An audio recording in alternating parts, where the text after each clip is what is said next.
कि नारी के मुख से अगर एक बार निकल जाए कि मेरी जिंदगी तुमसे विवाह कर कर बेकार हो गई, उस समय नारी का साथित्व समाप्त हो जाता है। इसलिए माताओं, आपसे निवेदन है, जिंदगी में सारी लड़ाई लड़ना, सब कुछ बोलना, पर अपने पति से यह मत कहना कि तुमसे विवाह कर कर मेरी जिंदगी बेकार हो गई, क्योंकि विवाह तुमने किया है पर भाग्य उसने लिखा है। भाग्य लिखने वाला वो है। और आपसे फिर निवेदन करूंगा, राम मंदिर जाओ, कृष्ण मंदिर जाओ, शिव मंदिर जाओ, भवानी के मंदिर जाओ, तुम्हारे 33 कोटि देवताओं के मंदिर चले जाओ, गणेश जी के मंदिर जाओ, तुम्हारी मर्जी पड़े उस देवता के मंदिर जाना, कोई तुम्हारा भाग्य नहीं बदल सकता। जो तुम्हारी किस्मत में लिखा है वो तुमको भोगना पड़ेगा। तो बदलेगा कौन? तो उसका भी प्रमाण हमारे यहां शिव महापुराण कहती है। एक पारो नाम की विधवा स्त्री थी।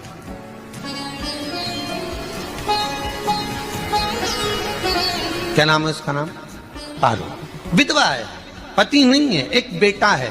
और विधवा स्त्री जो थी वो गर्भ से थी, उसका संतान नहीं हुई थी, पति मर गया था, वो गर्भावस्था में बेटा रह गया और पति चले गए।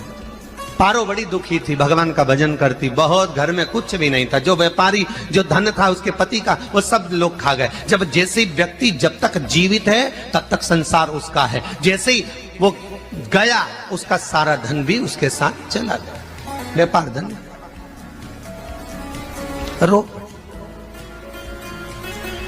पारो, आंखों से अश्रु बहता है, नैनों से जल बहता है, नैनों से बिंदु बहता है, और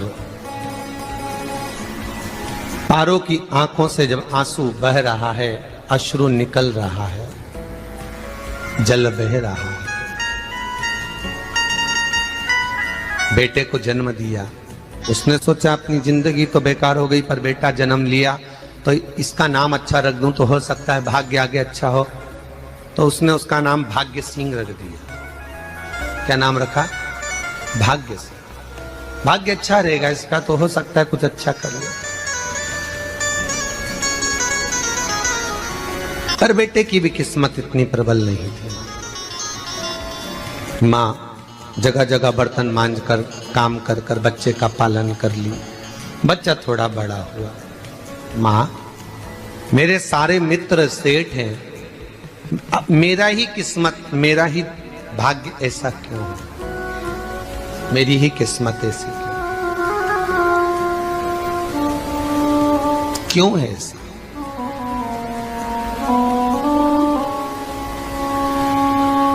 माँ मेरी किस्मत में इतना दुख क्यों लिखा है? मां भोजन तक हमको समय पर नहीं मिलता, हमारा भाग्य ऐसा क्यों है? मां हमारी किस्मत ऐसी क्यों है? मां कहती है बेटा जो ललाट पर लिखा उसे कौन टाल सका। मां बच्चों को समझाती है, मां बच्चों को कहती है, धीरे धीरे समय निकलता है। मां एक बार बता, मां तू कहती है कि सब भगवान ने लिखा है भाग्य में, तो भगवान का मिलेगा मुझे बता दे। माँ बोलती है ऐसी कोई जगह नहीं जहाँ भगवान नहीं, वन में मिलेगा। हाँ मिलेगा। माँ का कहना मानकर भाग्य सिंह वन में चले गया, और घने जंगल में भाग्य जब गया भाग्य सिंह, और घने जंगल में जब पहुंच गया, ढूंढते ढूंढते ढूंढते ढूंढते ढूंढते तो भी भगवान, तो भगवान की छाया तक नहीं मिली। भगवान की छाया तक। आंखों में जल भर गया, बेहोश होकर गिर गया। शाम का समय था, विष्णु और लक्ष्मी निकल कर जा रहे थे। लक्ष्मी और विष्णु जाते जाते उसको देखकर रूप बदल के उसके पास गए। बेटा आपका नाम क्या है? हमारा नाम भाग्य सिंह है। कहाँ जा रहे हो? भगवान से मिलना है हमको। क्या काम है तुम्हें भगवान से? भगवान से पूछना है कि मेरी किस्मत ऐसी क्यों बनाई, मेरी किस्मत में गरीबी क्यों लिखी, मेरे भाग्य में इतना दुख क्यों लिखा। मुझे भगवान से पूछना है कि मेरी किस्मत ऐसी क्यों बनाई, मेरी किस्मत में इतना दुख क्यों लिखा, इतनी। तो भगवान बोले ये तो देखो भाग्य भाग्य की बात है, सबके भाग्य में अलग अलग होता है। नहीं नहीं, मुझे भगवान से पूछना। तो हुआ क्या? मैं बहुत गरीब हूं, मैं बहुत दुखी हूं, भगवान से प्रार्थना है कि मुझे कुछ मेरी जिंदगी का अच्छा कार्य कर दीजिए। लक्ष्मी जी को दया आ गई, नारायण से बोले प्रभु इसको कुछ दे दो, थोड़ा सा इसके ऊपर कृपा कर दो। नारायण बोले इसके भाग्य में नहीं है लक्ष्मी, इसके भाग्य में नहीं है लक्ष्मी। लक्ष्मी मैं दे भी दूंगा तो इसकी किस्मत में नहीं है। लक्ष्मी कहती है आपका काम देने का है, आप तो दो। भगवान ने कहा लक्ष्मी नहीं है भाग्य में, तुम तो दे दो। लक्ष्मी जी के कहने पर नारायण ने उसको एक हीरे का हार दे दिया, ले ये ले हीरे का हार। वो प्रसन्न हो गया, हीरे का हार मिल गया। और हार लेकर वो चला, और चलते चलते उसने सोचा मेरी मम्मी को दूंगा, मेरी माता को दूंगा, माँ बड़ी प्रसन्न हो जाएगी। हीरे का हार लेकर जा रहा था। हार ले जाते उसको रास्ते में इतने में उसको तुरंत उसी समय पर कहीं सोचादि कर्म के लिए जाना पड़ा।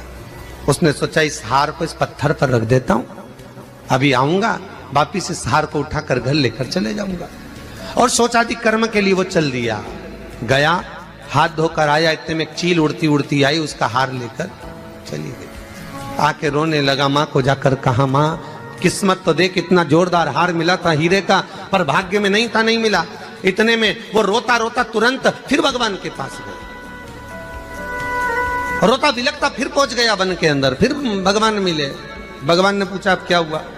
प्रभु मेरा हार तो वो हीरे का, मेरा हीरे का हार ले गई चील। भगवान बोले देख भैया हम तो तेरी किस्मत में था, वो कर दिया, अब आगे तू एक काम कर, ब्रह्मा जी से जाके मिल। ब्रह्मा जी कहाँ मिलेंगे? यहां से आगे जा, ब्रह्मा मिल जाए।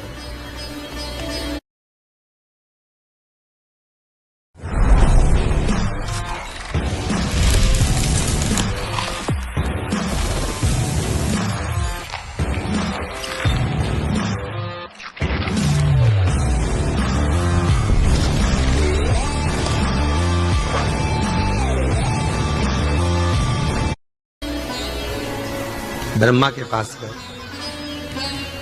ब्रह्मा जी ने कहा क्या हुआ? ब्रह्मा जी मेरे भाग्य में गरीबी लिखी है, कुछ अच्छा कर दीजिए।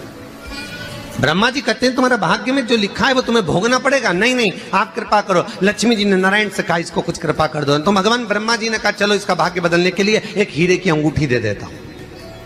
भगवान ने उसको हीरे की अंगूठी दे दी। अब हीरे की अंगूठी दी, फिर वो लेकर चला। इतना खुश था अब मुझे हीरे की अंगूठी मिल गई, अब मुझे हीरे की अंगूठी मिल गई। इतना प्रसन्न होकर जा रहा था, इतने में इसको लग गई प्यास। इसने सोचा पानी पी लूं। पानी पीने के लिए इसने मुंह को करा नीचे, जेब में रखी थी अंगूठी, वो पानी में लुढ़क गई। लुढ़कते से एक मछली निगल गई, अंगूठी भी हाथ से। देखिए कोई कितना भी साथ दे दे, पर भाग्य में अगर सुख लिखा होगा तो वो अपने आप मिलेगा, नहीं मिला। फिर आया, फिर मां से कहा मां ऐसा हो गया।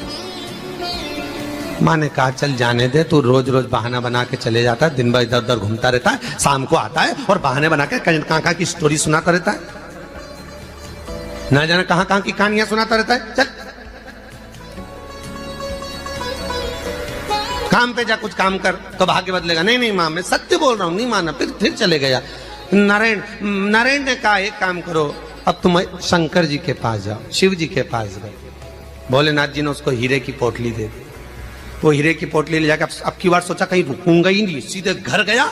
मम्मी को याद करा, माँ नहीं थी। उसने एक लोटे के अंदर हीरे रख दिए। मैं माता को ढूंढ के आता हूँ। माँ को ढूंढने गए, इसमें चोर घुस गए घर के अंदर, लोटा ही ले गए हीरे को। फिर आके देखा, फिर माँ ने कहा, फिर बहाने बनाया तूने, फिर स्टोरी सुने, फिर कहानी सुने। मां मैं सत्य कह रहा हूं, सत्य कह रहा हूं। आखिरी में हार गया। फिर भगवान विष्णु और ब्रह्मा ने एक ही बात कही, तू शंकर के मंदिर की चौखट पर जा।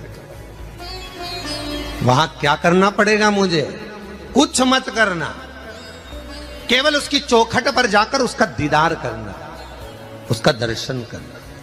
उससे क्या होगा? भगवान विष्णु और ब्रह्मा कहते हैं 33 कोटि देवताओं के पास जाएगा तो कुछ नहीं होने वाला, पर शंकर के दरवाजे पर भाग्य देवी रोज प्रतिदिन झाड़ू लगाती है। कौन झाड़ू लगाती है? भाग्य देवी। आपसे निवेदन है, बहुत सुंदर कथा है, इससे समझना कि विष्णु ब्रह्मा राम कृष्ण आदि 33 कोटि देवताओं के पास तुम चले जाओ, कोई तुम्हारा भाग्य नहीं बदल सकता। हाँ अगर भाग्य देवी का तुम स्मरण करो, किसी मंदिर में जाना तो ये भगवान से कहना भगवान लक्ष्मी दो, भगवान से लक्ष्मी मत मांगना, भगवान से कहना मेरा भाग्य ऐसा कर दो या भाग्य देवी की कृपा मुझ पर बरसा दो जिससे मेरा भाग्य बदल जाए, कुछ अच्छा हो जाए मेरी जिंदगी में। तो जाके शंकर के मंदिर के बाहर खड़े हो, भाग्य देवी मां झाड़ू लगाती है, भाग्य देवी उनकी चौखट पर बैठी रहती है, तू जा, उससे क्या होगा? बस देवता तो तेरी जिंदगी बदलने के लिए कब से इंतजार कर रहे हैं, पर तेरा भाग्य नहीं बदल पा रहा। तेरा भाग्य बदलेगी तो भाग्य देवी ही बदलेगी। गया शिव मंदिर के दरवाजे पर जाकर खड़ा हो जाता, भीड़ होती तो दरवाजे से दर्शन कर लेता, बाबा से नयन मिलाता, रोज प्रतिदिन जाता। एक दिन शंकर जी ने भाग्य देवी से कहा, देवी इसका भाग्य बदल दो। देवी कहती है, भोलेनाथ इसकी किस्मत में ब्रह्मा जी ने यही लिखा है दुख, इसकी किस्मत में ठोकरें खाना ही लिखा है। भाग्य देवी तुम मेरे दरवाजे की झाड़ू लगाती हो, आज इसके भाग्य की झाड़ू लगाई। भाग्य देवी ने